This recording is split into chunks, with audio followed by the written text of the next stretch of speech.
You know we belong together, you and I forever and ever. No matter where you are, you're my guiding star. And from the very first moment I saw you, ooh, I never felt such emotion. I'm walking on air. Just to know you were there. Hold me in your arms, don't let me go. I want to stay forever, closer each day. Maloney's Digest. How's it going? 15 in the chat. That was quick. Lightning fast. I have no plan for the stream, but that's just the way I roll. Tell me this. Did you see the thumbnail of Mikey Salmon's 30th a couple of moons back? It's pretty much like the Passion of the Christ, or like a Michelangelo's interpretation of it. You know, I spent 100 odd quid on this Logitech about 2 years ago, and I have to say I don't like the vibe of it. I don't like the vibe of it. Let's see if I can put a little touch to white balance it, because I think the onboard camera is better. Who have we got in the house? Who's in the house tonight? We got Hot Wheels. Well, Mitch Shipton, very welcome. TQ, Pierce Golding, CJH93, TQ again, Donald McDonough, I want to stay forever. Home and away fan there. Tiernan Murray, how we getting on by? The Schnitzel guy, one, but home and away man, fucking know it well. Marty Party, I like the name, brother man. Quinn Hensley, Jack Ladd, how we getting on? Yeah, we're all up. It's very mulchy. I like that one. String back to give an extra purchase. Rachel Coyne, how are you getting on? I want to start this stream off by saying thank you to Brendan and Amanda for the recent PayPal chats. Thank you very much. Keep it away from Google. I got a little email from Google saying that I have to review my taxes. Not saying that there's a lot going in or anything, but I'm like, cheers for that. Yeah, take the money from the working man. I'm going to try and get fucking cryptoed up to the gills. If you got any Ethereum going, Elon, the other day, man, Elon Musk, Elon was saying, oh, here, hey, I'm not taking Bitcoin.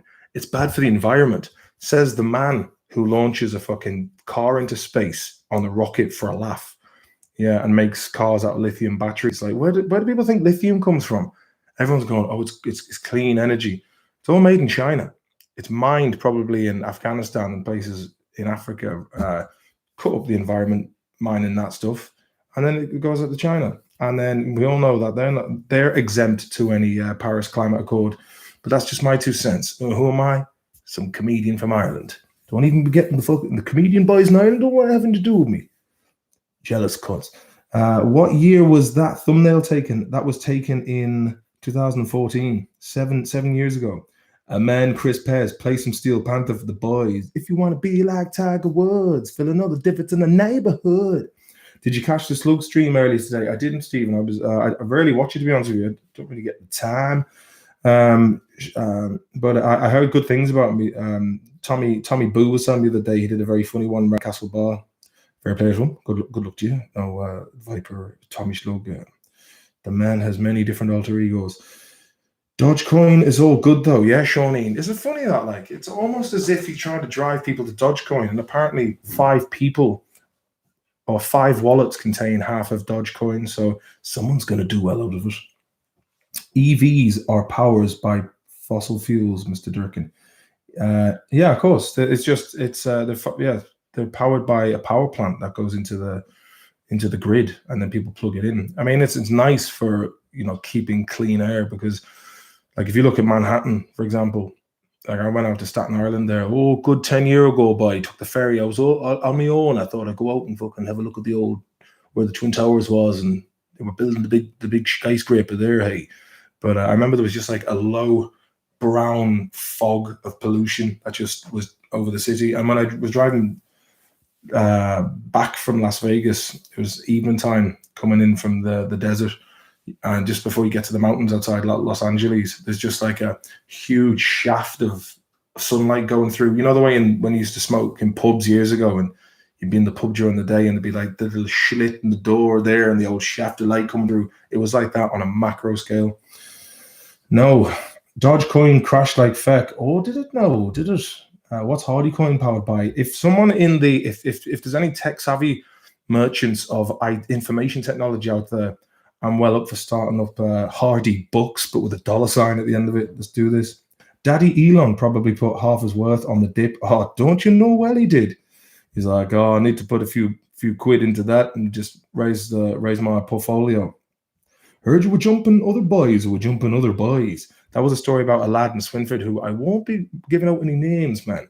But apparently he was over in Boston jumping lads who were jumping boys after work. So there'd be Irish lads who were a bit green around the gills in Boston. And there were boys who were waiting for the lads of a Friday with the full packet. And they jumped them. But there was boys out there, vigilante lads, local boys from the West, hopping on lads who were jumping on other lads. Throwing lads in backs of vans and throwing schlaps. Jack, lad, you want to be careful what you say about China. I am no means saying anything negative about it. It's a great place. Fucking brilliant place. Oh, Kev Johnson, mate, you're all right, lad, you're all right. I was actually, I forgot, I got a bit, been a long, busy day today. But I was supposed to go on StreamYard and open it up to the chat. So I might just shut this chat down soon and then do a call-in job. So anyone wants to join in for chat, man, join in for chat, you know what I mean? The big red scare, says Jack Lad. Oh, ho, ho. Yeah, but that's about it. I really wish I got into crypto a couple of years ago. Like, I just found it. I mean, the other side is you have all this money in technology, right? Which is great and all, but if there was an unlikely event that an EMP came and just did a Snake Plissken at the end of Escape from LA, boom, the world goes. All your money's gone, man. I guess it's the same with having money in the bank. Funny enough, I was reading on some Reddit boards about Elon Musk's statement regarding the efficacy of mining Bitcoin, and banks apparently use 75% more energy than crypto coins. So no Sheems to this year, Martin. No, Rachel. I think the Sheems to know it's been going out with a bit of a whimper over the last couple of years. God be with the days where there was throngs of people up there in Schwinford, up on Main Street, listening to the Conquerors playing.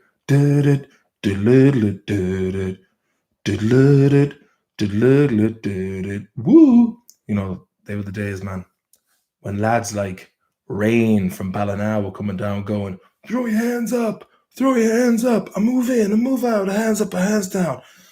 Yeah. Is Dane Bowers coming to Castletown this summer? Yeah, apparently he is. He's come to do a gig in Dungree. Better off with physical money. Says Joseph Sullivan. Yeah, I suppose if you can get your hand on any bullion, man, as Galathal C says, yeah, gold and silver, just going around with little pouches with gold coins and being like, I will tender this in bullion. Gold, I don't know how much it's worth. I just know how much it weighs. Yeah, but it's good to have a couple of ingots if you can buy a few of them and just have yourself a little safety deposit box and throw the gold in there for the crack. Like, it's never going to go down in value. Gold has been a currency for time immemorial. So I'd rather have a bit of gold in the pocket than, fantasy money online. But yeah, that's the way it is now. Gold bars are like sex tickets, says Joseph Kerrigan. Did our salmon ever make it to Babylon? I think he did, more than once. Monopoly money, says no autographs. Kev Johnson, silver, it's needed in all solar systems. Yeah, actually, silver has more applications than gold, apparently. Don't quote me on that. I'm no physicist or chemist, but I think there are more applications for silver. And that's the crack. No, that is the crack. 36 minutes in. Breaking the financial slavery to interest. Yeah, you know what? I think most people just don't understand financial literacy, and that's something that I'm only recently discovering myself. How compound interest works and interest rates I mean, most people, like I was making a joke today about like the Sun, the tabloid in England. It comes up with such things as tot mauled by devil dog. You know, it's just the way they speak. It's to try and condense the headlines into as little words as possible. And you know, most people in the world, I don't know about now, but they previously would have bought the Mirror, the Sun, or you know, tabloid newspapers, and you're not going to be getting financial advice reading the tabloids. I mean, all this celebrity culture is just a distraction. I think sports are a big distraction as well. You know, I mean, I like watching football as much as the next man, but when you have grown men arguing with each other and getting into fights about a bunch of teenagers being paid millions, you know, it's like when Liverpool won the league last year. I was like, oh, brilliant, man, been waiting 30 years. Well, I haven't personally been waiting 30 years, about 24 years for Liverpool to win the league. And then when they won the league, I was like, well, how's this going to benefit me directly? It's just an excuse for a piss up, really. But now international sports, I like that a bit more. Like if Ireland, you know, if Ireland wins, it's going to be good crack. But no, that's fucking far off on the horizon, as it seems. Let's see. Did you see Bill Gates in TED Talk back in 2015? I've seen the video of it. Like I know what you're talking about. The man who the man who thinks there's too many of us and would like to get rid of us. Yeah, he seems like a really nice guy. Great guy. I've noticed that I've been demonetized on the old YouTube. I think it might have been either some of the spicy chat that I come out with, or maybe it's the fact that the fucking Macho Man Randy Savage video got my video nuked, and yeah, maybe that was a copyright warning. Freddie Starr ate my hamster. Dr. David. I was actually watching the exorcism of Freddie Starr the other night. Please check that out. It's on YouTube. I don't know how desperate he was for money at the time, but you'll notice that all of the shots are at night, and then he got the hair dyed, and when they came back, it was at daytime. So it gave that sense of like open windows, fresh breeze coming through. The demon who possessed Freddie Starr had left his body and was sent to the next world. Fair play. But I do recommend watching The Exorcism of Freddie Starr. Never thought you'd hear that. But another thing that I really loved is Derek Acora, the medium from Liverpool. It was brilliant, man. A Scouse medium.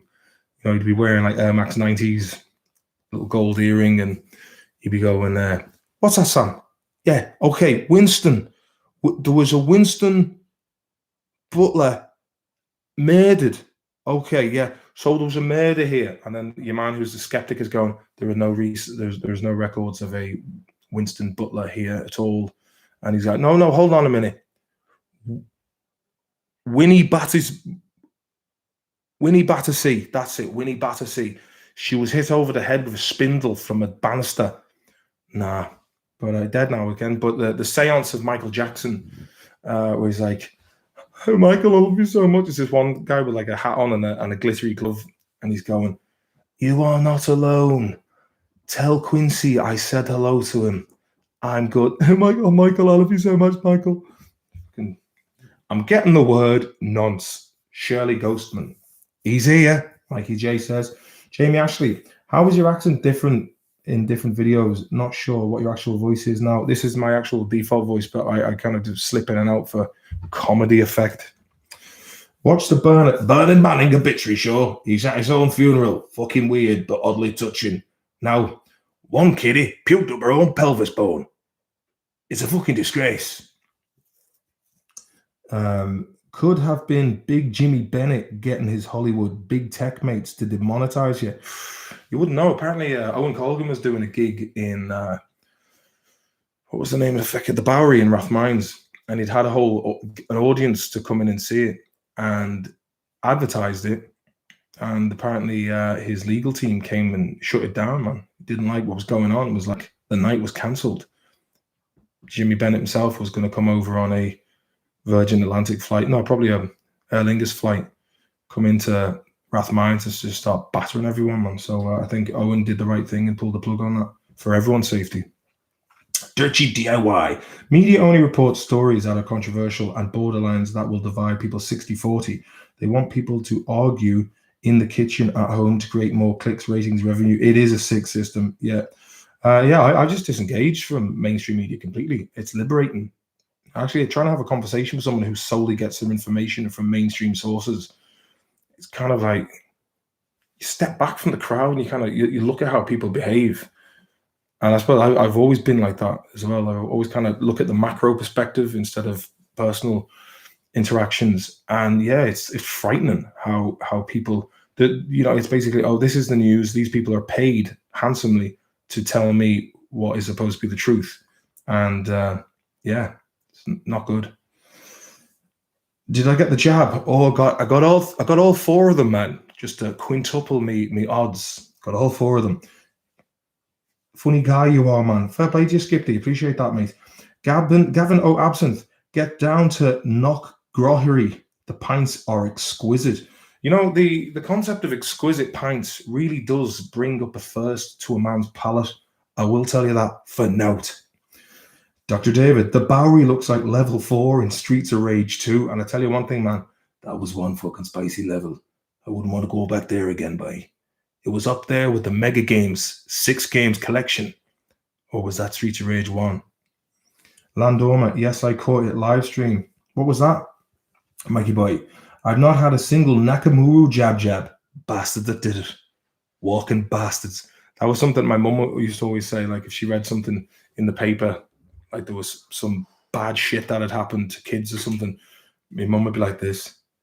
Bastards that did it. Walking bastards. Johnny Sideways. Any 10 spots, Johnny? Michael Fallin. Välkommen. Hur är det med dig? Allting bra? Ska vi dricka öl imorgon i stan? Men bara ropa till mig på Facebook.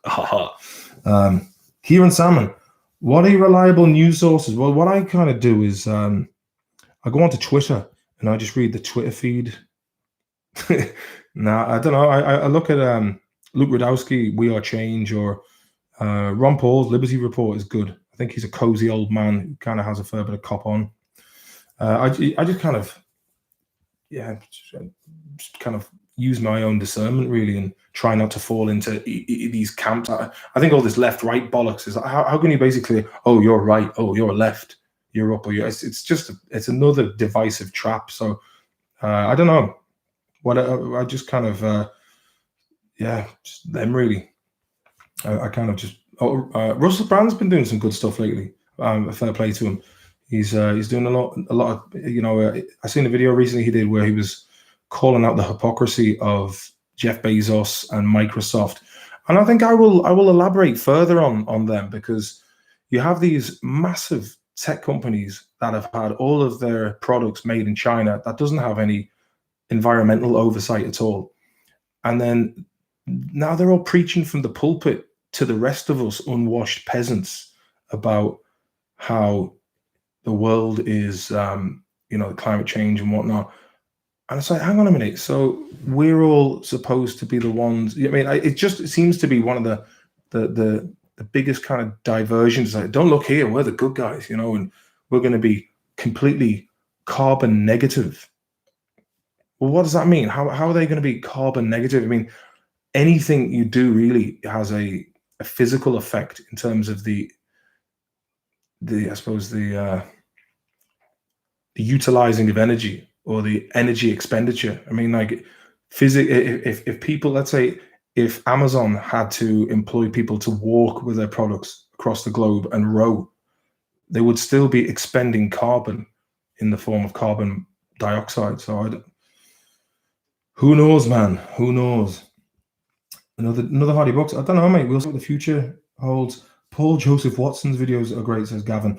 Did you see the Vipers news where he did a piss take out of that a couple of years ago? And he goes, "This is Stockholm today," and it's just he had footage of lads just fighting in Syria. I thought that was very funny. Yeah, I don't know if you can find that, but hats off to him. He knows how to do good satire.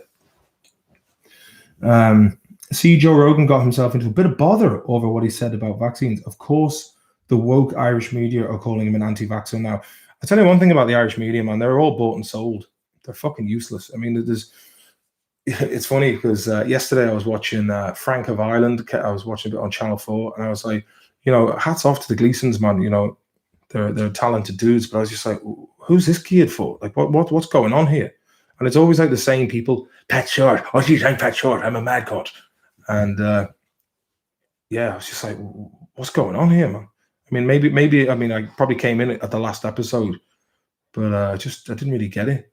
No disrespect, but the thing is, people can't, like, Ireland's such a small country, and the media is such a small country, and everyone the higher you go up in society, the smaller the circle gets. So it's like, can't talk badly about him. No, I can't give that an honest critique.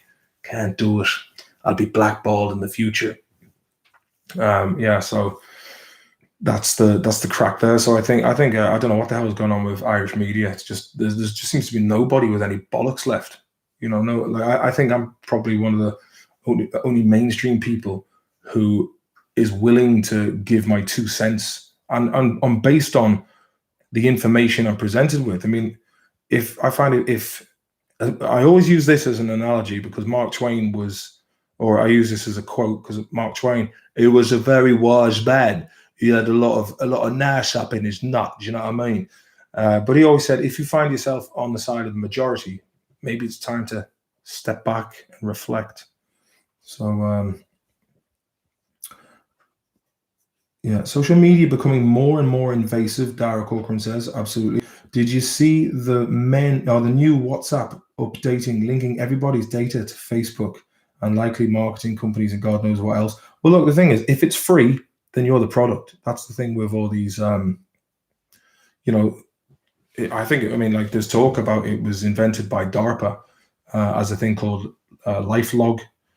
That's fucking brilliant, man. They have like 14 years of I'm rarely on it now. I'm kind of rarely use any social media if I can, because look, how can you escape it? Do you know what I mean?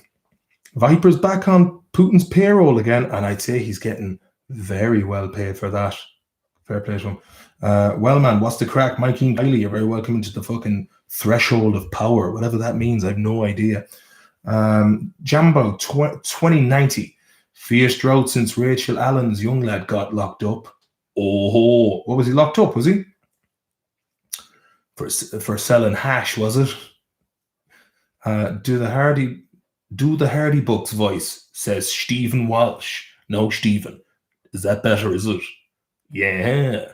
Aaron McSee, any plans for long-term live gigs when you get back to normal? Are you even thinking that far out? Last one was Grey Crack a few years ago. Yeah, we'll see. I haven't really, there's no point in putting any long-term plans on at the moment, because they'll just move the goalposts again. And, I haven't really got anything going on at the moment. I'm kind of happy enough just buzzing around and living life as with a bit of anonymity. It's quite nice. Watch George Carlin stand up. He's brilliant as well. They own all the important land, all the important building. They got you by the balls. Yeah, good old George Carlin. I like to be a spectator. Just watch the whole thing from the grandstand as the whole thing goes up in flames. And he's dead right, man. You've got to just remove yourself from the subjective viewing of the fucking madness that is unfolding exponentially across the world, and just spectate it. Just be like, I'm a visitor here, and just, if you can, remove the emotion and just watch. Just be like, what is going on? You know what I mean? It's things are mental, man. Eddie Greenheart, good to see you, boy. Good to see you. Great setup you have now. Oh, not a bad old setup at all, hey. Not a bad old setup at all. Do you notice any difference with this camera? No, the Logitech. Is it worth it? I think it's a very pale light. There was more of a nice touch from the old onboard HD, and fair play to them. That was a good 6 years ago they made this computer. No autographs. Just want to enjoy a few pints and a few games of pool in the local pub again. Gavin O'Epson says, come to Roscommon for a few scoops. Oh, handball job. We'll go down to Boyle for the crack. You know what? I just feel like saying, leave us the fuck alone, man. Just, governments are too big. They're all kind of merging the governments together, and I think all people of the world just need to say, fuck off and leave us alone. You know what I mean? Stop, and same to big tech and all this shit. I think people just need to start boycotting it, and then start working with decentralized platforms that are public utilities. I think it's not right that so many people globally have their information suppressed or their emotions coerced. I think it's morally wrong, and it's an awful lot of power to wield by. It's like the ring from Lord of the Rings. You think you can handle it, man? You think you can just like walk into Mordor, man, with a ring? Forget about it, man. Forget about it, man.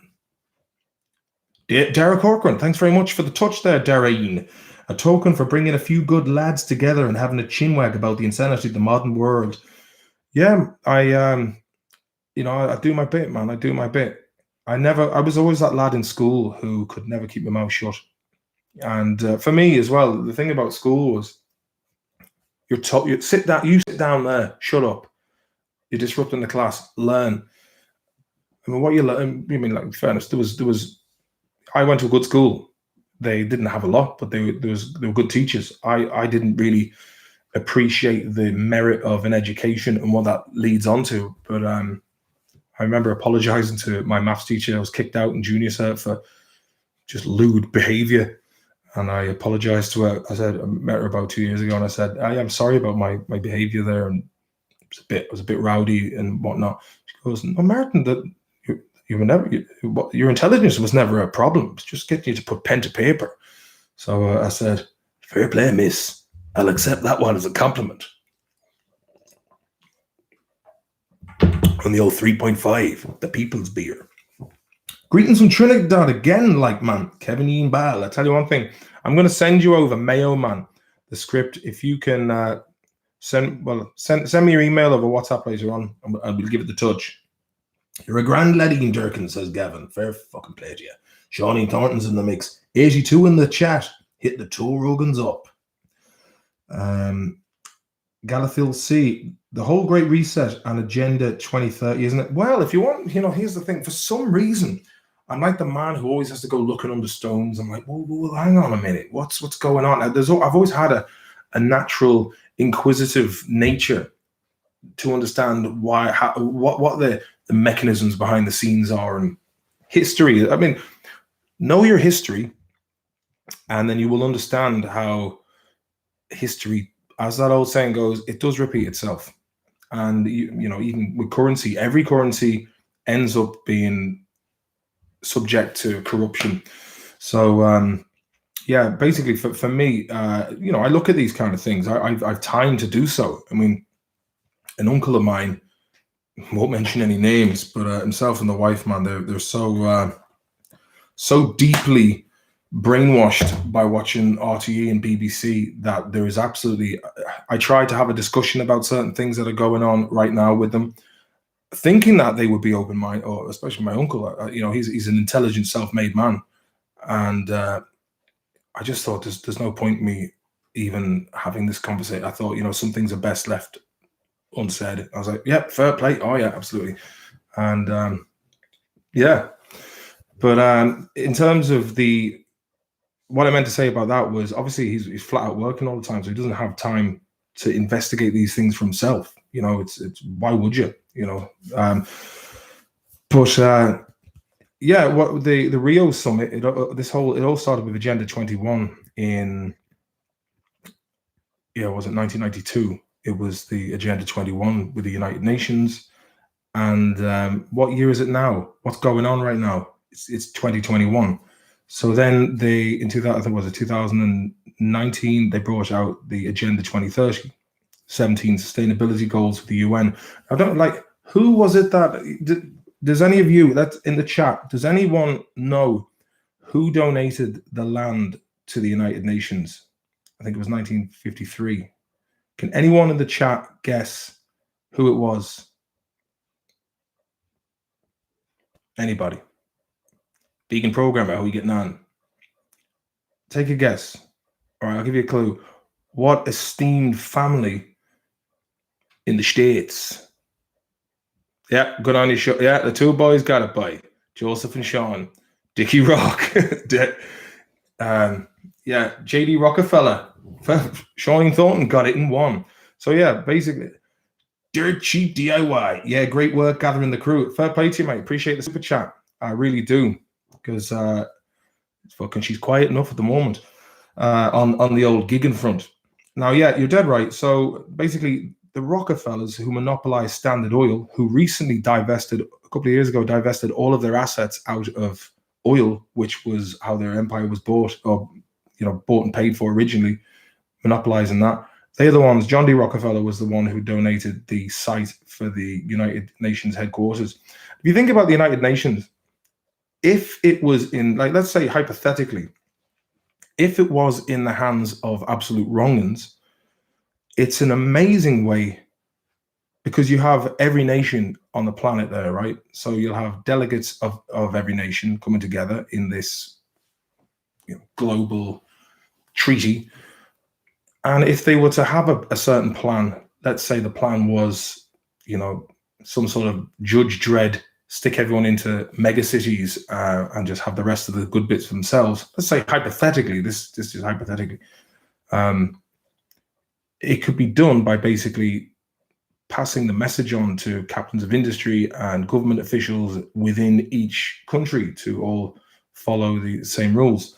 So look it up, have a look. Who am I to copy all? Like sometimes sometimes I wake up in the morning and I'll be like, God, am I fucking one of those loonies, man? Am I one of those guys who just see been down too many rabbit holes? Too many fucking rabbit holes. But then I'm like, nah, I think I'm on point, really. All you need to do is just look, use your brain, use your eyes and ears. And yeah, I mean, I don't have all that. I'm just trying to make my way and figure out what the hell's going on in this world, the same as anyone else. But at least I'm open-minded, as are a lot of you by the looks of things. Most of you, to be honest. MG's Motors. Martin, do you ever come across Big Joe Joyce and his band of traveller men? Funny enough, I was on the bus back to Mayo once and I met his, I overheard a conversation that his niece was having. And the local traveller woman was, it was almost like they'd met a celebrity. So that was the closest I've had. Spamdemic says, Wookie Boss. The aliens and gates. Elaborate on that, CJH93. No autographs. Luckily, I don't use social media. Yeah, like at the time, like when I was 24, when I first heard about Facebook, I was like, this thing's cool, man. Like Bebo is amateur shit. MySpace. No, man, this thing's brilliant. You can upload pictures of yourself. Well, saying that, it was only a few people. I mean, like that was before like every wanker and his dog was on Facebook, and that was back in the day where it was just yourself and your mates and a couple of people, sound people you met on nights out, and you had this little thing going. But then it just grew into a thing where everyone's just arguing, man. I remember putting up a thing on Facebook about 3 or 4 years ago. It was an extract from a Sunday or from a daily sport paper that was saying bummed for burglary, that these two burglars broke into this notorious 6'8" gay dude who was like doing a long stretch in jail for being a mega hard bastard, caught them in his house and bummed them. And that just turned into threads that went off into tendrils and fractals, and there was conversations within arguments. And I was just like, you know what? I'm not posting anything up here. And the only reason I use it is just to kind of keep in touch with people. But isn't that what they all say? And Free Palestine, says Mr. Nobody. Yeah, it's kicking off down there. I tell you what's a weird thing. I remember in 2014, you had this thing, the Tetrad blood moons. And, a lot of, like, whether you believe in God or you're an atheist, there are people in the world who do believe celestial events and they live by it. And people are in very important positions, in influential positions. But I did notice when I was live streaming here a couple of weeks ago, I went out with a dog and there was a blood moon. I was like, is it? Yeah, I'll have a little look if the old Tetrad. Yeah, Tetrad. Hey, out there, yeah.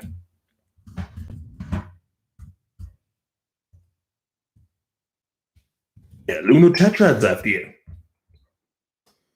2021 Tetrads. Let's have a little look at this. Watch out for July. There'll be shit will kick off in the Middle East in July. That's what happened last time, 2014.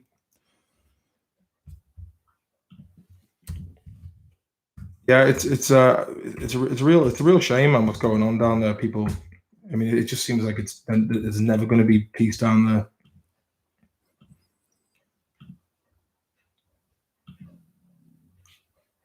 Yeah, I mean, I'm on this fucking website and it's a waste of time.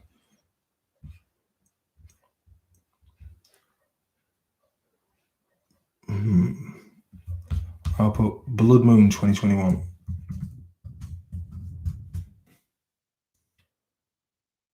In the early hours of May 26, 2021, a total lunar eclipse, also known as a blood moon. So that'll be the second one. So there'll probably be 4 of them in 1 year, like there was in 2014. How many blood moons? Yeah, blood moon. I heard you talking shite about me uptown the last day.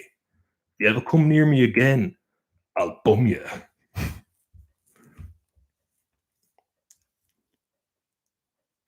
You fucking maroon moon or lunar bastard, you. Let me have a look now. Let me have a look at this. May 26th, there'll be another one, boy. Another one. Super flower blood moon. When's that? That will be November the 18th and 19th. So there's a few of them. There's a few of them in operation, boy. A few of them in operation. So have a look at that. Tetris still really good though. You got that one right. Alan Keane, you're very welcome. Let's have a look at your chats, see what I've missed. On MySpace, I'll go a little bit higher up. Facebook is designed to start arguments between friends. Kieran Salmon, you hit it on the head there, mate. Hit the nail squarely on the head. Kev Johnson, celestial beings, are they? What's that, mate? Yeah, so the celestial beings floating around Kirby. Right, all right. And they'll be in the Stanley Dock Market tomorrow, will they? All right, mate. Well, if you can get me some Moody Lacoste trainees and some Ralph Lauren polo shirts and a bottle of dupe. All right, mate. Okay. Talk to you later. I think the Yanks are going to mobilize again and occupy Israel a bit. Didn't Biden pull them out, though? Alan Keane, how are you getting on? Brock Lesnar's after you. Yeah, Brock Lesnar. Brock Lesh, glad. Be careful. Be careful with the old conspiracies. So easy to fall down the hole these days. There's a lot of shite out there that's deliberately thrown out there to muddy the water, and there always has been. Gemreg Moon says send. Zach Quinn. Jake Paul is a prick. Would you take him, Zach? Would you? Would you take Jake? Jake the Snake? Oh, that lad's got money and privileges, by Lamborghinis and boxing rings, swimming pools. Tell you one thing, boy. He'd foot the pints lively, or would he? He'd be the kind of lad who'd make you buy the pints and go off and buy really expensive drinks that you couldn't afford, but just to like show face, like you'd be like, "Oh, I'll buy them all night, man. Oh yeah, Jake. Oh yeah. Oh Jake, yeah. 1 second, Jake. Hold on. Just gotta make a call. Yeah, Barclays.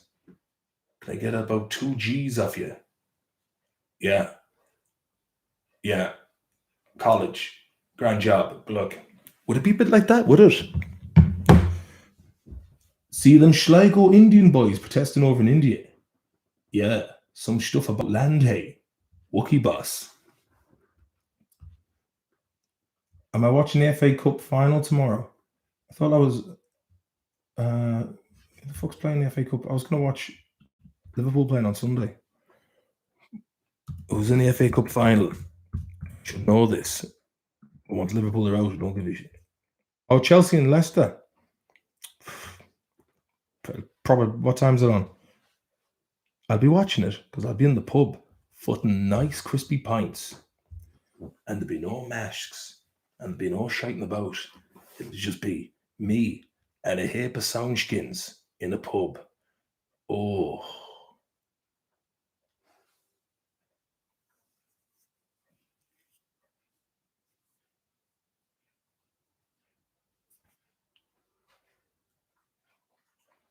Sorry, I got carried away there.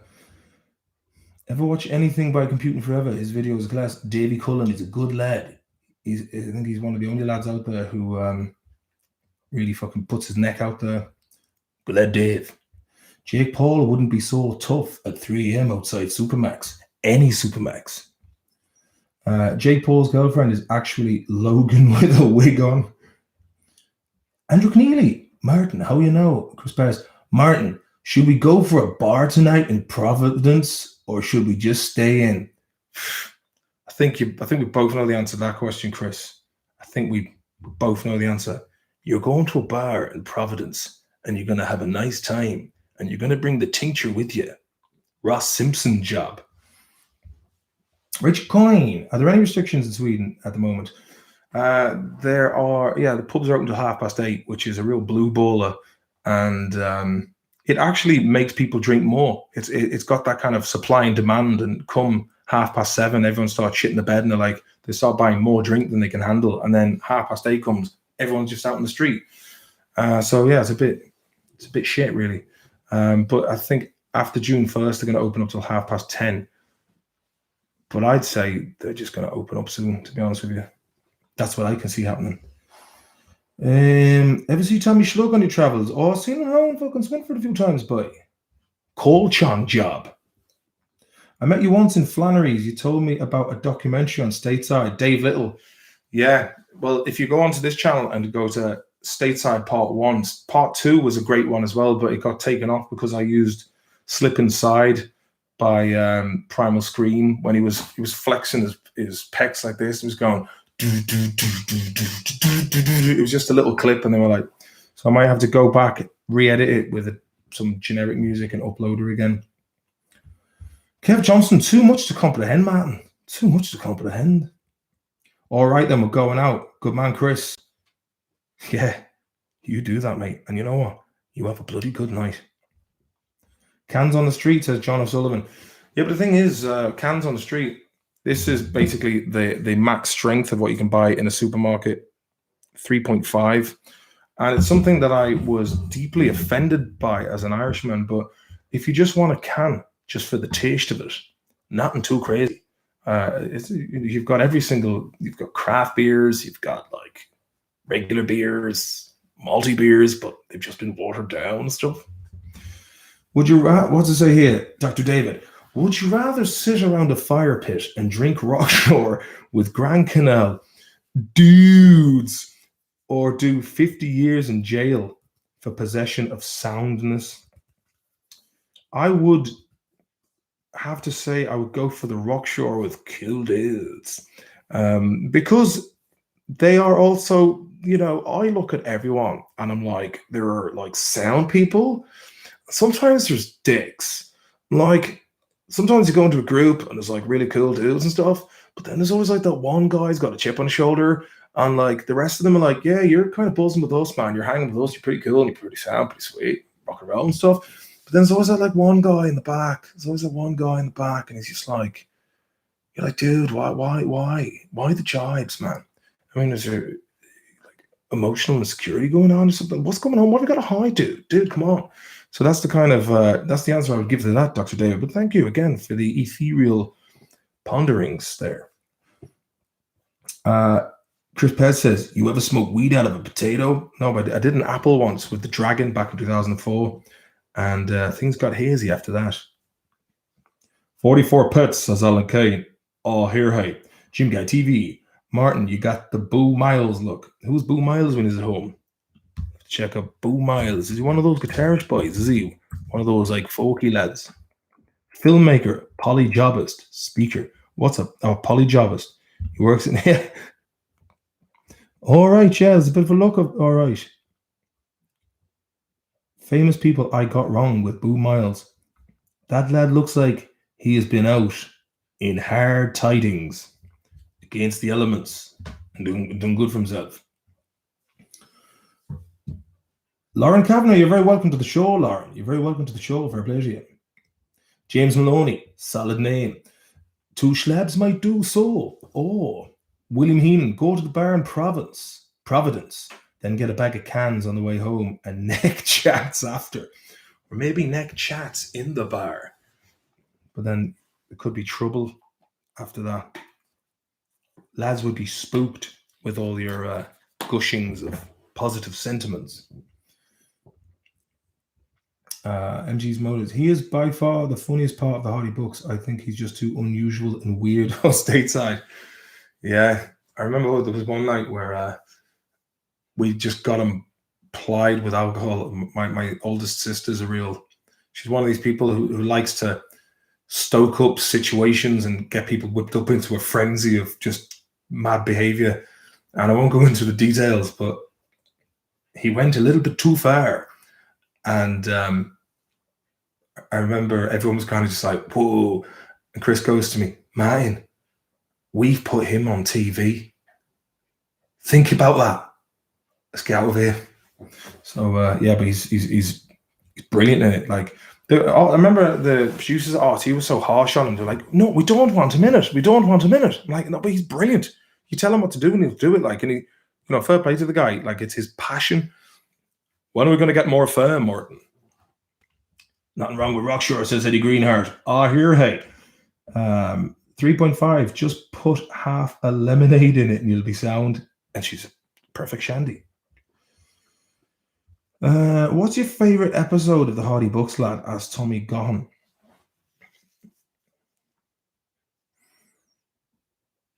I think it might be the one with Terry Durkin. I think that's my favorite. Bring back the Clonakilties, be lad. Do the cops over there be sound? Yeah, the police are sound over here. I've never had a. Actually, I'll tell you, the only time I ever had a bit of bother with the police over here was in 2003.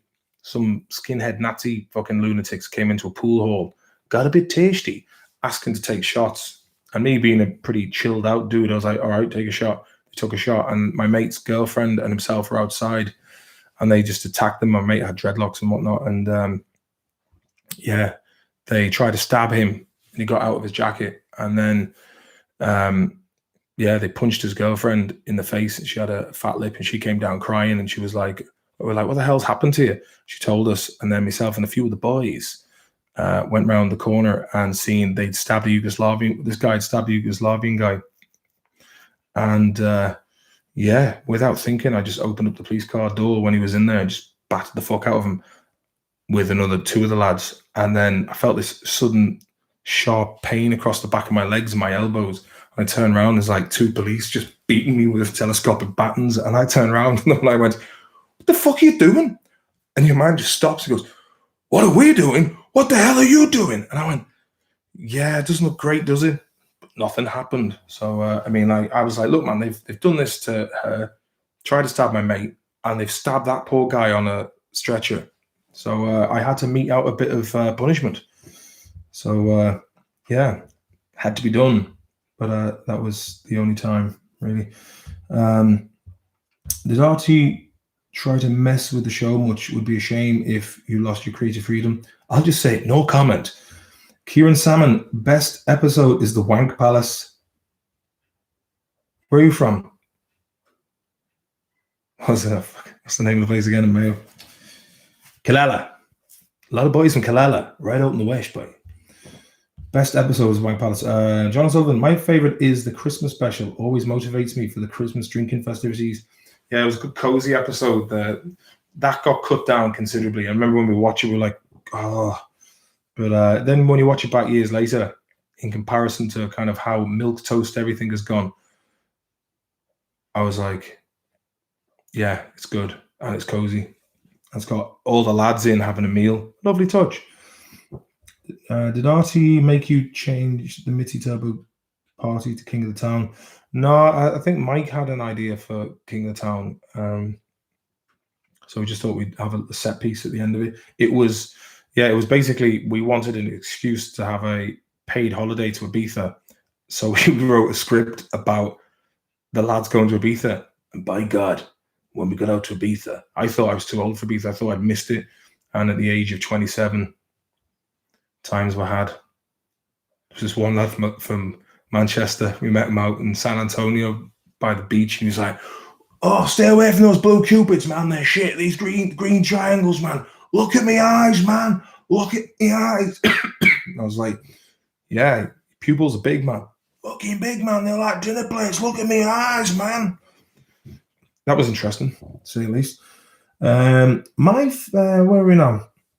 The Louis Walsh scene where the Viper convinced him to stay in that ruined building all night. was unreal. It still has me laughing now. Hi, Louis. Hi, Louis. You're going to ruin it. Yeah, it was brilliant.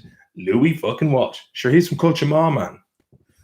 Andrew Keneally, class episode was the original speed dating episode when the boot is locked and keeps interrupting. Like when you got good mates at the boys. What are you saying? What are you saying? What is it? I'll go fighting. I don't care. Yeah, it was just pure magic. I mean, I remember making it, and just every new round we would do, it's beautiful, man. We were all like on the same team, and we were all it was a nice competitive element, and yeah, it was just magic. It was just the feeling of being part of something you knew was going to really take off, and it was such a laugh making it as well. It was you couldn't ask for a tastier crew of juicy, funny dudes. And then it was the magical thing. It was like people who got involved as well afterwards, and we were starting to like build up a cast over time. Yeah, I really miss it. It's funny to see. I mean, like you hear so many people asking when's it going to come back, and I think I might have to. I was thinking about reaching out to the commissioner of RTE and just saying, look, there's a demand for it. Clearly, it stands up, and I think we would be a lot more mature as creators and writers. And when you look at some of the shite that's out there now, man, good money is being spent on some of the most blandest shite. You think to yourself, why not? I think people are starved of recklessly funny humor.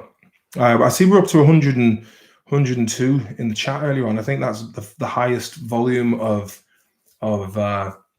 viewers I've had. So that's the first. So hit the thumbs up. Oh, we're up to 100. Let's see if we can get it going. Get a couple of thumbs up there as well. And thank you very much for sticking around. I mean, look, it's Friday night here anyway, and you've Channel 4, man. You've all the big channels. You've Men and Motors, Dave, Taskmaster, and you're watching me, and that means a lot to me, and I thank you from the bottom of my heart. Glad to be here. Chris J, mate, fair play to you. We are starved of good satire. See, no one's putting themselves on. See, when we started Hardy Books, we had nothing to lose. We stuck it to the man big time, and I think a lot of there's been when you get into the limelight, then like what have I got to lose? I'm not doing fuck all else anyway. Do you know what I mean? For me, I'm thinking I'll go, like, I want to push it farther than it's been pushed before in the name of comedy. Like, I mean, there's no rebellion or kind of mischievous, whimsical spirit left anymore. Like anyone who is any good, they're doing it independently on like YouTube, or I think YouTube is pretty much the main thing, So, but some thumbs up, Jobby. Oh, we raised up from 40 to 64. Fair play to you, mate. Fair play to you. Garrett, you're welcome. Scooby Hasselhoff, beautiful name, Scooby Hasselhoff. Georgine Brennan, thanks very much. Fair play to you, Martin. You're coming into your own with the interactive chat. Great uplifter. Thanks very much, George. I really do. I really do miss it. Like sometimes, for me, it's one of these. It's like if I'm drawing or doing anything, it's like, how do I getting started? It's the same if I have to write scripts. I'm like, oh God, I'll do anything before. I'll do the dishes, I'll vacuum, I'll do the laundry, I'll take the dog for a run. I'll do other shit that I've been putting off instead of doing the thing that I know I will enjoy. And at the end of it, I'll stand back and go, fair play. But it's just, as the maths teacher told me, just getting the pen to paper. So that's a little bit like with these live streams. Sometimes I'm like, oh, I'd love to do a live stream. And then I'm like, what am I going to talk about? It was like today, I was like, I've absolutely nothing prepared, but I have obviously a lot of thoughts up there in my head. That's why I prefer doing long form like this, like talking to people on YouTube, because the idea of trying to make snappy, small, little TikTok videos or Instagram videos, doesn't interest me, to be honest with you. I'm not interested. I mean, one half, if I had a team of people who are here and they're like, all right, yeah, let's film this, then I'd be interested, because I'm interacting with people and I get a buzz from working with other people.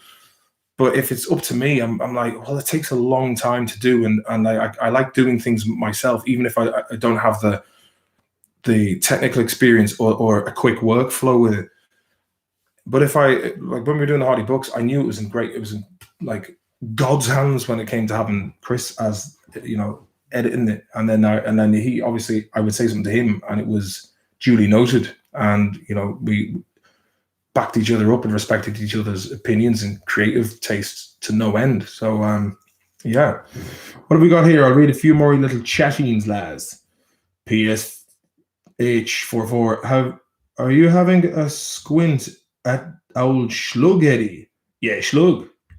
Independent is the way to go, horse. Yeah, but it's just about capital. It's about if you I suppose if you can do things on a regular basis and have the setup, you know. I don't have people around me here, you know.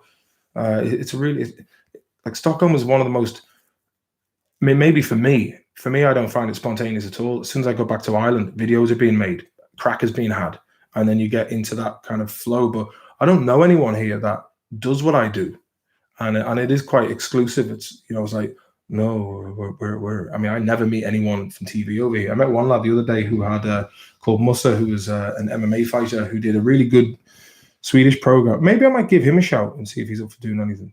He did a really good show called Ralla Sving, which means like right hook.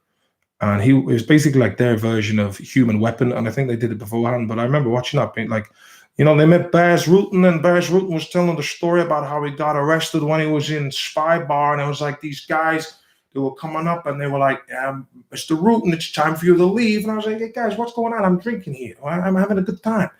And yeah, he got into a fight, and I think he was locked up in the subterranean jail in Kungsholmen for about 2 weeks. But he said that he was putting his hands into this. Oh, they're all getting sticks, and it was him versus a load of bouncers. And he picked up a stick and he said, now it's time for me to start getting serious against you guys. And then they all backed down. He's like, wow, these guys got scared. And then he looked behind, and the police were there. But they're all in cahoots, boy. They're all in cahoots. Like the time I got arrested in Dublin, the boys in the station were in cahoots with the bouncers. And then when it came to court, the fucking bouncers had closed down the company to avoid any liability. Jeez, I lost 7 people in one fucking second there, boy. This is like looking at the crypto chart on Coinbase. There's some good questions here. Have you met Mayo Mick, as in the Bull Mick from Ballinrobe? I haven't. But that man has passion. I commend his passion. Any man who stormed the pitch, Kerry versus Mayo down in Limerick, by. When I seen that, I was like, this man's an absolute sweetheart. The passion was fantastic. I'll always have a special place in my heart for the Mayo Bull. And also 2009's Ballindine Bull, or was it Ballinrobe Bull? The bull who basically broke out of his shackles and ended up in a Supermax. Peace up, baby boy. Would you work with new people and create a new show? I sure would, Wookie Boss. I sure would, mate. Exactly. Swearnet and Trailer Park Boys are doing okay. And Consulvania lads too. Hope you can find a way to get the band back together. Yeah, actually, I got a message off Bubbles a couple of weeks ago, and he's like, Maloney, is this still you? And I'm like, yeah, how are you getting on? Never got back to me. He was probably stocked up on edibles at the time. Ropes lad, what do you think of the Rory Gala Festival? I remember seeing you there a few years ago. I love the Rory Gala Festival. The Rory Gala Festival, to me, there's a couple of fucking rough units who hang around up there. Rough units, dodgy boys with English Regs and BMW 3 Series coupes with the suspension lowered to the max and the camber out slightly. Yeah, there's a couple of rough tickets up there, but other than that, the people are brilliant.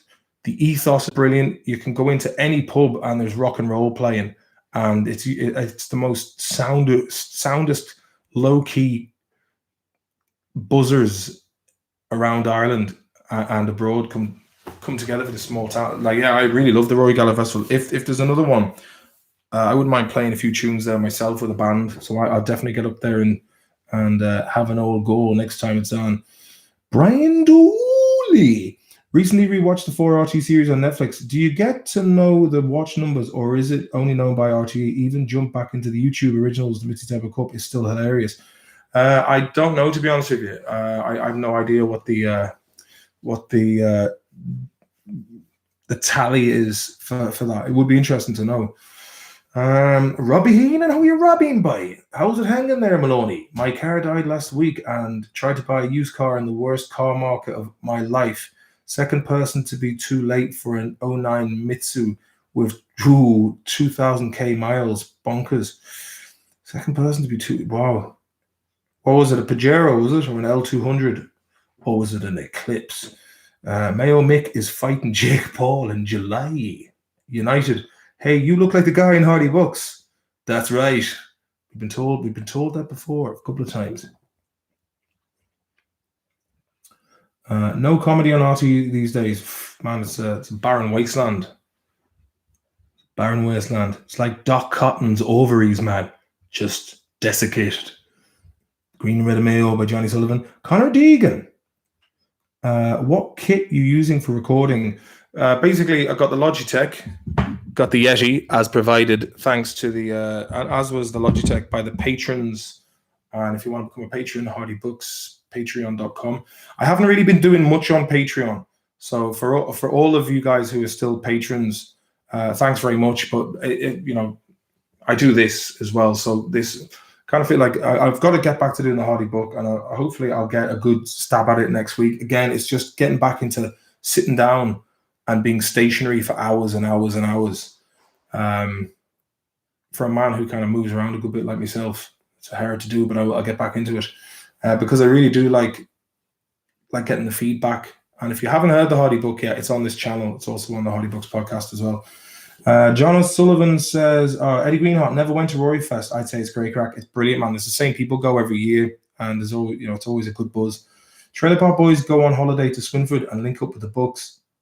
Johnny O'Sullivan. This is something. I'm going to write that down. Glad I thought of that now, Johnny. Fair play to you. But you know what? That could be the unique selling point. But I have been thinking about a way of doing a crossover, and I was always thinking, what if we went to Canada? But I think the Trailer Park Boys coming to Swinford is a great idea. So I've just wrote TPB Swinford. I have to say the reaction times of the aperture on this, not great at all. I think the original HD, I've said it like 5 times already, but I do mean it. John Johnson, fuck, I missed the Rory Gala Festival. Is this Johnny Johnson from Offaly? If it is, good tunes are played by Mikey Walsh's Shed. Oh, Danny Riley job. Let me see. Where are we looking? No autographs. Missed the days of Republic of Telly and the Hardy Books on RTE. There's no autographs. Ammonia Mudhem. Do you have an OnlyFans? I don't, but I heard OnlyFans isn't only for people who finger themselves to wankers on the internet. Apparently, it's a place where people can just go and chill and kind of do this. I don't know. I kind of feel that there's a bit of a stigma attached to the name of OnlyFans, but who knows? I don't know what the crack is with it, but I guess it would be an exclusive. Who knows? Maybe it's something I might look at in the future. But it kind of feels like you're whoring yourself out a bit. Dr. David, can we be called patrons of the Lush? Yes, patrons of the Lush. Maybe I should actually just do a Maloney's Digest Patreon. Maybe that's, and then try and stick to the Hardy Book stuff for the podcast and whatnot. Fionn Grimes, I remember the Republic of Telly was class as well. There was a lot of hit and miss going on, like, to be honest. It just got a bit too kind of like piss people on the streets with with cameras. Yes. RT have 0 new shows. Now it just repeats. It's an embarrassment of an organization. The last time I was home, RT just kept showing like clips of the best of RTE shows from like 1986. And, it's just basically recycling archive footage and then getting Pat Short to come in and be like, oh, geez, that's class. Isn't it class? Remember that? Remember the Pope came to Ireland? Oh, that's the class. Do you remember Dallas? Oh, Dallas. Oh, geez, that was class. Do you remember Haughey when he was on the Late Late Show? Oh, fucking Haughey. Silk shirts and bottles of wine for £20,000, and he was telling everyone in Ireland to tighten the belt buckles. Oh yeah, good days, good days. Waterford for the UCL Cup. Fair play, Waterford. Sea Power. I was thinking of starting a satirical weather forecast called The Real Fear. What do you think? Sea Power, please do. And subscribe to Sea Power, and I would get it going. Just get it going. Look at Waterford Whispers. They're now like an established satirical news jobby. But I think the old money's gotten there too, and they don't want to lose out on the balling. Castletown to Canada pilgrimage. Yeah, that could be a nice touch. Letterkenny, problems almost identical to the books, except Canadian, even more so than TPB. How are you, Neve? I haven't seen Letterkenny yet, actually. I must check that out. Have you sang all the notes? Have you ever sung a H?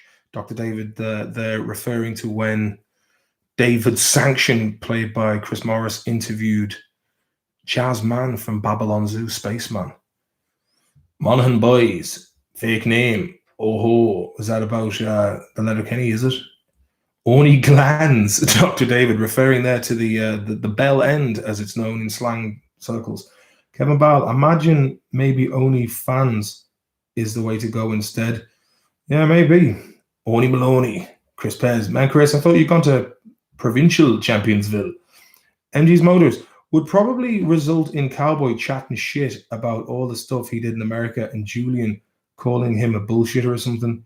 Oh, we'd have to script it, man. We'd have to script it well so we get all the best bits. James Maloney, last decent show, ear to the ground. Only cans, no autographs. That's a good one, no. That is a good one.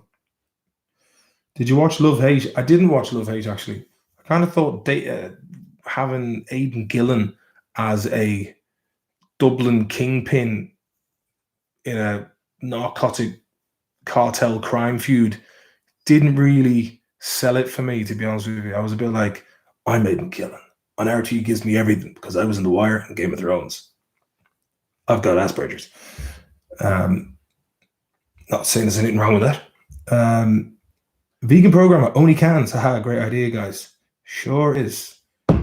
No autographs. It was just only cans, question mark. Yes, thank you for that. It was a bit like the time when Michael Jackson was on Martin Bashir and he was asked some tough questions about being a nonce, and he goes like this. I haven't seen it since, but I always remember the reaction. He's like, yes. Only tans, says Zand. Wookie Boss, how can Sea Power send you his awesome idea? Put it on your channel. P.S. Letterkenny's class. If you have any ideas and you're on Twitter, send me anything on. I mean, I'm a bit shit for getting back to people on Twitter. I'm worse for Instagram, and Instagram is just full of unread messages, which gives me a bit of anxiety because there could be important messages in general. But I'm like, oh, as I said, I've just stepped back from social media altogether. But yeah, just throw me something on Eddie Durkin at Twitter, and I'll get back to you because I'm not a knob. If I don't get back to someone, it's not like I'm being a prick. It's just I haven't seen it. My old lad thinks you're sound, man, says E. Quinn. Fair play to him. He's a good judge of character.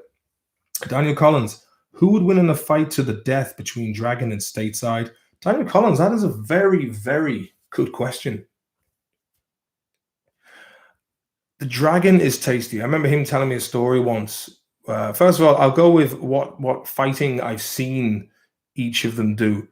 I once seen a lad throw a bar stool chair at Stateside's chest, and it bounced off like the time Oddjob was in James Bond, and Sean Connery threw the gold bar at his chest and just went, and he went. Stateside was a bit like that, with a big wooden stool just bounced off his chest like water on rocks. And then Dragon once, apparently he told me a story years ago when Mayo came back into, I think it was Rockies in Castlebar, and John Mahon came in, the ex-Mayo manager, he was like, get drinks in for the lads. And the Dragon was like, yeah, and who's going to fucking pay for them, John? And apparently they worked together, and he was like, don't you fucking start. And he grabbed him by the throat, and he had 2 glasses of vodka Red Bull. He's like, I'll fucking do it. I'll fucking do it. So he'd also be very tasty in a pugilist situation. Is this with tridents and nets and shields? It's interesting. Cannibalic says Blind Boy fights Jedward, deathmatch style. That'd be a nice touch. A tag team. I'd love to see a wrestling match between Blind Boy and Jedward, and Jedward had to do a tag team. That'd be an interesting touch. But they all have to be smeared in margarine just to make sure there's, you know what I mean? Daniel Collins, do Mayo people hate Galway people? No, not at all. Mayo and Galway. To be honest with you, there's no beef between Connacht. Like if any Connacht teams makes it into the finals, they're like, I know like everyone from I think maybe half of Dublin as well. Anytime Mayo get to the final, I think the rest of the country are behind them. But yeah, Mayo and Galway. I mean, most Mayo people have done a stint in Galway at some stage after school and in college, and 20s, 30s. Yeah, Galway for me is like I always think of it as being a second home, but I haven't really, obviously I don't spend much time there anymore. But a bit of a kind of a nostalgia to Galway, where it was a place we were in our, just after we left school, and I'd gone into it and I came back. I was a man who was around Europe, cosmopolitan dude, went to New York, came back, and I was like, guys, we've got to go to restaurants and eat dinners in restaurants. And they were like, what? We're not going to be fucking chippers no more. I'm like, nah, we're going for a Thai green curry and lemongrass. Fucking game changer, man. That was thanks to me dating a girl in New York when I was living with Justin Maslow called Brit. It was half Italian, American, half Scandinavian. And she worked as a model booking agent for some magazine. And took me all around the city all the time. And we were eating lovely food. Great woman. I hope she's doing well. One plebby story. Hey. Let me see. Probably Dragon. He has the speed, agility, and reach advantage. Good point. Vegan Programmer says, where are we now?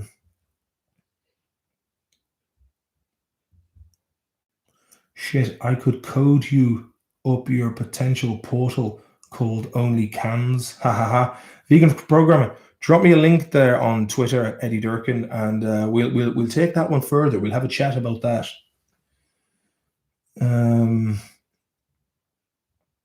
Only Gams, Stings Digest. Sean Thornton, I never watched Love Hate for same reason. Bunch of Billy Barry posh kids playing gangsters.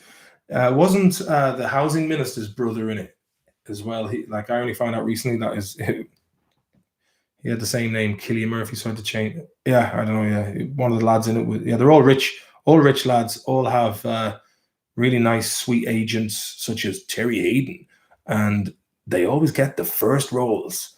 And this is the thing with in Ireland, they just the TV game, they go with the safe. It's like the same here in Sweden. They always go with the safe bets. No one ever takes a chance on new talent. And you'll always see like Deirdre O'Kane's thrown into this, fucking Pat Short and the boy. It's always the same faces. He'll bring good production value. He was in like Peaky Blinders, or he was in Boardwalk Empire. Yeah, we'll pay him we'll give him the touch, and that'll really boost up the production value and make our show look more, definitely more lofty than its meager budget that RT has provided. The TP Boys and the Hardy Bucks meet in the drunk tank in Castlereagh Prison. That'd be a good start. All right. Why were they there? Seamus Mortimer will solve the housing crisis. Vote Mortimer. Oh, love to see the Egypts getting caught. Where stateside these days? Ask Hacka Metal. No idea. Absolutely. I'm sure he's in the same place he always is. Lamenting. Daniel Collins. What town in Connacht has the hardest lads? I'd say my town. I mean, there's a lot of hard skins. I mean, the concept of the show wasn't born out of the ether. I think there's a lot of hard town. Ballina's a hard town. Swinford's a hard town. The Culchama boys can rumble.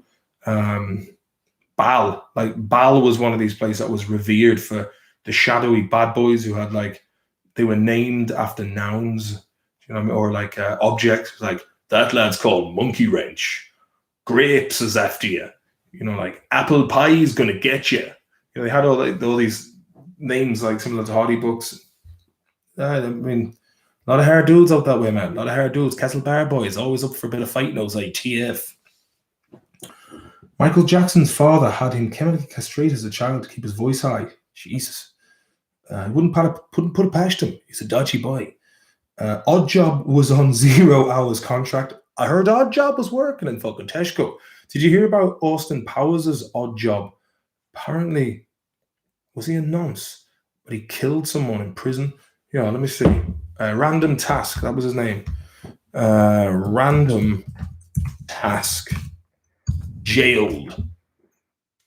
Joe Son, best known for his role in the 1997 Austin Powers, and he was a mixed martial arts fighter with a record of 0 losses, 4 wins. Though he had appeared before in the Ultimate Fighting Champions UFC 3 in 1994 as Chemo Leopold's cornerman, Son had his proper debut at UFC 4 event, entering the tournament billed as a Taekwondo black belt and founder of a style called Jo Son Do. He was pitted against Kenpo fighter Keith Hackney, whom Son outweighed by 30 pounds. Son was able to perform a takedown and a guillotine choke attempt, but Hackney countered by punching Son's groin repeatedly, which was legal under the rules of the event. Keith then performed a blood choke with his fingers, and Son tapped out, being eliminated from the tournament. After his UFC fight, he competed in a match at K1 Kickboxing Federation, facing established star Nobukai Kakuda. The much heavier Son initially led the pace, with body shots and knees, scoring a mild knockout by right hook. But he was eventually knocked out by Kakuda via high kick and punches. Acting career, Son is best known for his role in the 1997 Austin Powers International Man of Mystery as Random Task, a parody of the James Bond character Odd Job. This was also his final film role. Previously, Son had appeared in several low-budget action films, including Joshua Tree, 1993, Blood Fist 5, Human Target, 1994. He played the main villain in the Lorenzo Lamas action film Bad Blood in 2004 or 94. He plays a supporting role in Shoot Fighter, Fight to the Death, 1993, and leading a role as main villain in its sequel, Shoot Fighter 2.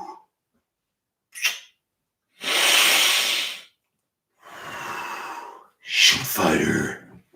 So, criminal convictions. Son pleaded guilty to felony vandalism on May 16th, 2008, whereupon he was sentenced to probation for 60 years in jail. 60 days in jail, sorry.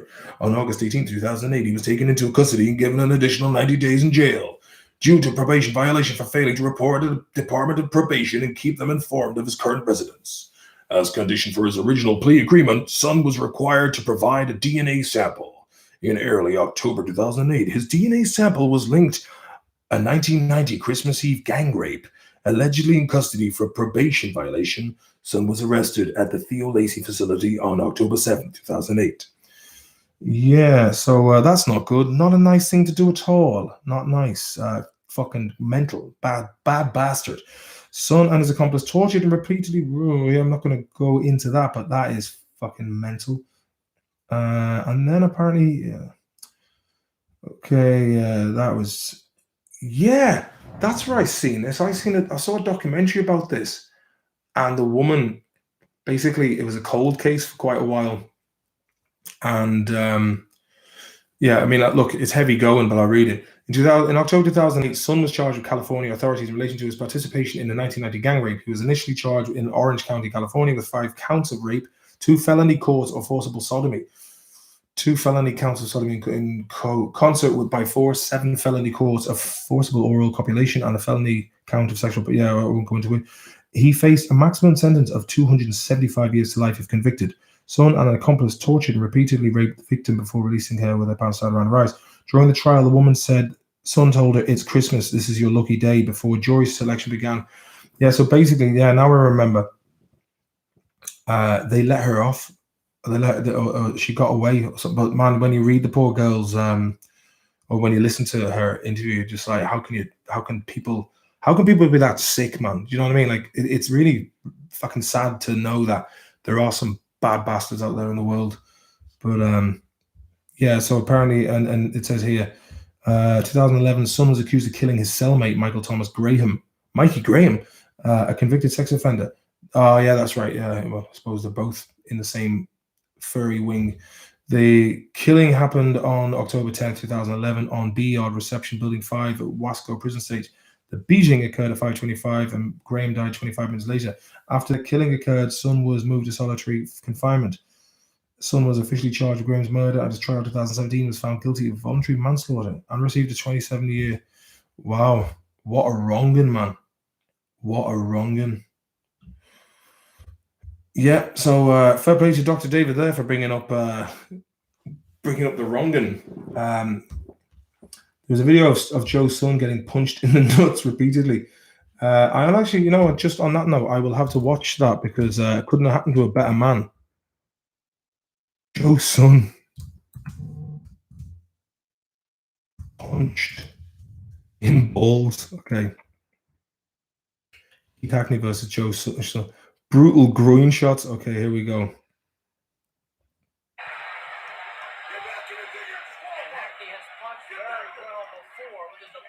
Fuck, that's one way you get out of a guillotine. Ooh.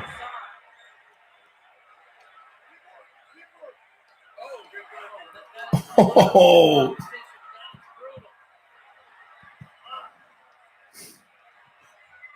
Josiah's not broken the lock yet. There it is. It's broken now. The lock is broken. Yeah, it couldn't happen to a nicer guy. Imagine if Baz Rutten got his hands on him, hey. You see, Chunk Fighter, great voiceover work. Thank you very much, Neve O'Connor. Let me see if I can. Have you got any really shit films that I can go on to Wikipedia or read the tagline? Like really, really shit. All right, I'll start with Troll 2. So I'll be like, Troll 2 synopsis. So I will read the Troll 2 synopsis. And if you've got any other bad ones, I will be glad to read them out in the American voice. Troll 2 is a 1990 horror film directed by Claudio Fragasso under the pseudonym Drake Floyd and starring Michael Stevenson, George Hardy, Margot Prey, Connie McFarland, Deborah Reed, and Jason Wright. Plot: Michael Waits has always dreamed of being a farmer and arranges a home exchange vacation in which he and his family will move into a house in the rural farming community of Nilbog. Goblin, spelled backwards. I don't know if I can continue this. For a month, the night before the family is scheduled to leave, Michael's son, Joshua, is contacted by the ghost of his dead grandfather, Seth, warning him that vegetarian goblins want to mutate him and his family into plants so that they can eat them. Why didn't they just fucking eat plants?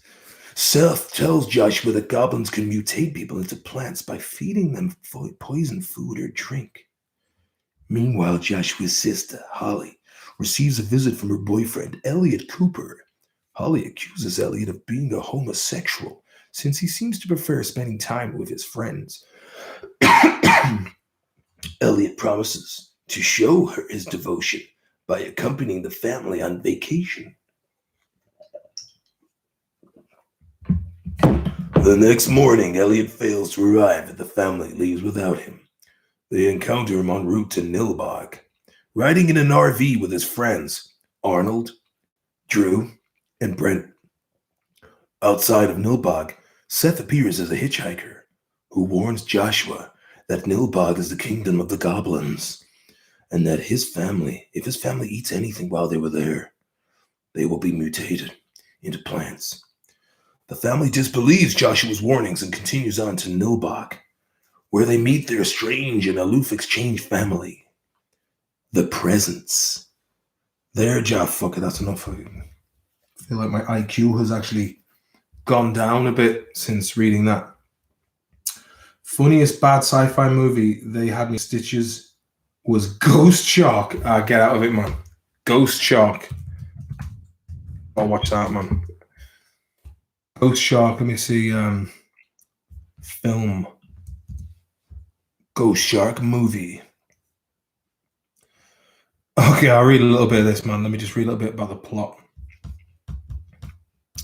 When a great white shark eats potential catch of a sport fisherman, the man and his daughter violently retaliate by sadistically torturing and killing the shark. The shark's corpse then sinks to the bottom of an underwater cave. It is subsequently resurrected as a ghost shark due to the cave's mysterious paranormal properties. Now hungry for revenge, the ghost shark eats his redneck killers, along with the captain of their boat.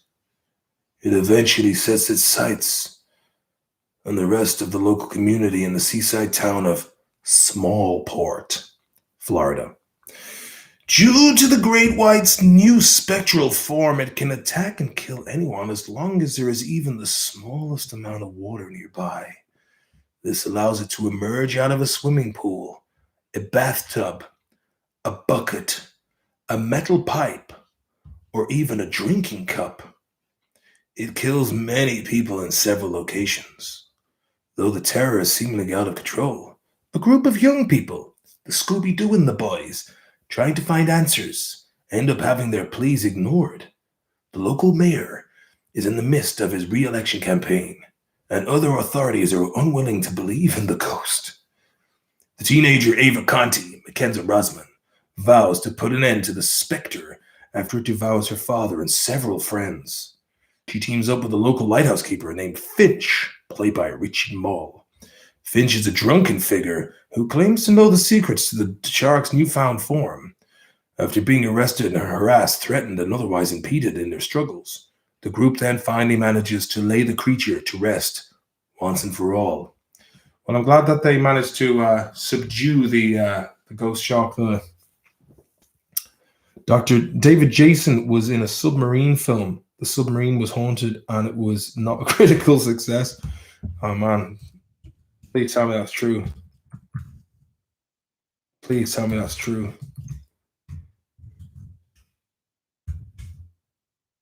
Please tell me this is true. Oh, man. Ghost Boat. Dr. David, man, this is just... okay. HMS Scorpion is a British submarine that had gone missing in the Baltic Sea during the Second World Wars.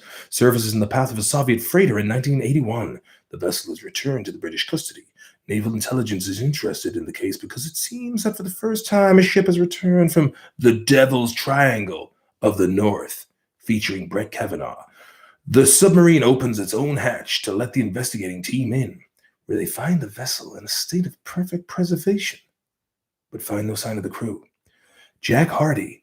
Why is everyone called Hardy and all these things? Jack Hardy is the only surviving member of the original crew, having been found floating and rescued in 1943 by members of Nazi Germany's Kriegsmarine, but he has no memory of the last days of the 1943 mission.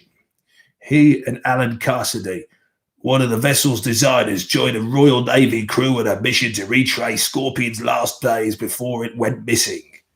Commander Travis, a naval intelligence officer, is in charge of the mission, while Captain Burns... Wait, let's get to the good bit, man. Does anyone get killed? Or... Travis apparently becomes possessed by the former captain himself. The original submarine captain's intent had been to torpedo the ships of the German fleet near the German city of Königsberg, which is now the Soviet Kaliningrad. I couldn't be asked. I'd have to watch it, mate. I'd have to watch it. Jeff Hardy, WWE champion. Owen Gardner, you got that one right. That sounded like Vinnie Jones. Vinnie Jones is in a film called Strength and Honor. That me and the boy. Man, I really missed watching movies in Castle Bar Cinema with the lads. Like, we used to go there and just take the piss. we watched. I remember watching this thing called Prom Night. We used to deliberately go and watch the worst films we could, and then just start shouting shit in the middle of it. And I remember at one stage in Prom Night, everyone was like, "Fuck it, this is terrible," and I just started cartwheeling up and down the aisle. That's great crack. I also remember watching Casino Royale with Daniel Craig as Bond in Castlebar, and that scene where he comes out of the sea all ripped. Some lad goes, "Look at the size of his head, it's tiny." How people laughed. One of my favorite times was mate of mine, Sean, New Zealand guy, and Danny Riley. They used to give us like free admission into Cineworld on Parnell Street. So one Sunday night in 07, myself and the lads, myself, Danny Riley, Fintan O'Toole, who played Slipknot, and Pete Cass and Sean McMillan, another sound skin. We all went in there and we started doing this. We went to Lidl and bought a load of cans. And it was on a Sunday evening, pissy old Sunday. And we started doing like generic sounding fake football chants. So we started going, "Worst time away. Ooh, ah." So we were in top form. And then we went to watch Shrooms, and which was a fucking crock of shite, man. And I remember in the middle of it, Pete just stands up. Place, maybe there's about 500 people in there, and he goes, "This would give Mushies a bad name, and I'm a fan of Mushies, as you know yourself." And he got a round of applause. I played him. Danny Dyer speed load Father Ted in town earlier on tonight. Danny Dyer, fucking that is done in, mate. Prawn night. Yeah, good times. Worst time away. Right, you know what? I think I'm going to wrap it up here now, geezers and geezettes. But I have to say it's been great fun. It's been on form. The only bit of beer on board was probably about that much out of that Kenny. There's a good bit of weight in that, man. Yeah, Sean, do you ever get the chance to duck out to there where they're playing Rocky Horror Picture Show? It's mental. Do you ever get the chance to duck out to the... What's that? I don't understand. Fionn Murphy, how are you doing, Fionn? Good man, good name, good old Irish Celtic High King's name. Hellsbrow, is it, Martin? Or is it Galahad? Hellsbrow. Orangaboom. Kieran Lyons in Dundalk Town. Oh, fuck, I'm not even going to read that out, mate. That's bad. That's bad form. Dundalk Town. I've often had good times in Dundalk. They're good skins, man. The Imperial Hotel. Many a good gig was had. Shout out to Brian Baru from Parmastown. He'll sell you some steel girders down by the river. Love you, Martin. More power to you. Kieran Salmon, fair play to you. Thomasine Lavin. How are you, Thomas Lavin? Is this Thomas Lavin as in Thomas Lavin, the cousin? Thanks for the stream, says Twitless. Thank you to everyone, and thanks to all the people who got us over the I think we were nearly at 110 at one stage. That was a great stream. Fair play to you. It was light and breezy. We went down a few rabbit holes. We got out, and I think your man Joe's son kind of ruined the crack. Yeah, maybe what can you do? The man is behind bars where he belongs, and he got punched repeatedly in the balls. And fair play. So Levin's been around since years that. Okay, everyone. Well, again, if you're watching this afterwards and you enjoy what you hear and you want to support this independent live stream, hit me up on PayPal /Maloney's Digest, and I will give you a nice little shout out at the beginning of the next video. And if you want to go to Patreon and become a Patreon there, it's Patreon /Hardy Books. And yeah, fair play to you all. Have a lovely weekend. I may be on. I don't know. Maybe I might do a bit of I always say this, but then it kind of gets out of hand. Time slips away. But I might do a little bit of a live stream and just go into the local and hear some other people's. Thomasine the cousin. Fair play, boy. Cashel boys don't stop. Cashel boys. But I'll talk to you soon. And it's man. Been a great Thomas the Tank Engine down in the Schlab at Tishki. Or is it Zwisky, as they say? Yeah, time to watch Ibiza Uncovered on. Get on Ibiza Uncovered from the old days, man. It's from like '97. You just see how culture has changed so much since, but it's kind of the same in some of the ways. It's weird because you're watching, you're like, God, it's hard to believe this is 24 years ago, and there are people in it who are like 50 odd. You're like, could be dead now. Do you remember the night in the Workman's playing Motorhead, Marco Walsh show? That night I did in the Workman's, I was only talking about that the other night. It was me and Owen doing like a DJ set, and we just played non-stop bangers, hip-hop bangers from like old school LA, brilliant, like hopping tunes. And then towards the end of the night, it was rock and roll, and there were people crowd surfing. And the man Vinny was like, man, you can come back here and play anytime. And I was like, oh, we will. And then the whole pandemic thing happened then. So yeah, that was the last time I was back, man. Fucking hate Workman's, man, says Owen Gardner. Very young people, man, real young people, do you know what I mean? But every now and again, you'll have good crack. It's definitely, yeah, it's beyond, or it's a good bit below my age group now, you know. Come back to the Workman's again. Yeah, I will do, man. Like, definitely, like, we did a gig there in Workman's as well before Christmas, or just before New Year's 2019, and that was great crack. Did that with the $3 left, boys. But that'd be a good old crack to be had.